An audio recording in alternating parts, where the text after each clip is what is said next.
అలాగే music director Thaman గారికి, నాకు చాలా తక్కువ సినిమాలు నేను థియేటర్కి వెళ్ళేవాడిని.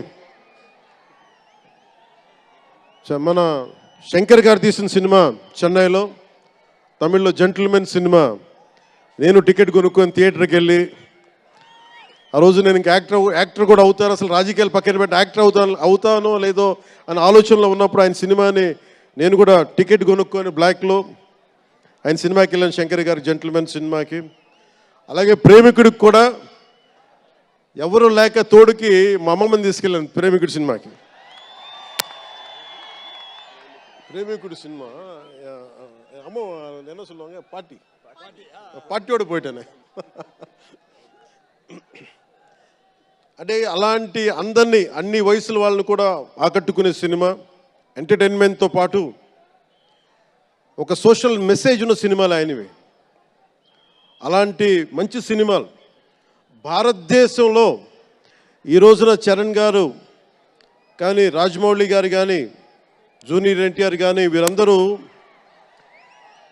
విఖ్యాతిగా మన ప్రపంచ వ్యాప్తి ఖ్యాతి ఉన్న రావటం అనేది దానికి ఆద్యులు కొద్దిమంది డైరెక్టర్స్ ఉన్నారు, ముఖ్యంగా దక్షిణాది నుంచి.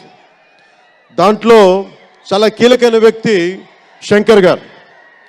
శంకర్ గారు ఈ రోజున భారతదేశం మొత్తం తెలుగు చిత్ర పరిశ్రమ వైపు చూస్తుంది అంటే, తమిళనాడు నుంచి వచ్చి తెలుగులోకి డబ్బై ఆ సినిమాని తెలుగు ప్రేక్షకులు ఇది తమిళ సినిమా కాదు తెలుగు సినిమా అని చెప్పి గుండెల్లో పెట్టుకొని ఆదరించారు. అంత గొప్ప సినిమాలు తీశారు శంకర్ గారు. నేను ఎప్పుడు అనుకునేవాడిని, శంకర్ గారు తెలుగులో కూడా తీయచ్చు కదా డైరెక్ట్ తెలుగు ఫిల్మ్ అంటే. ఆయన ఈ విధంగా గేమ్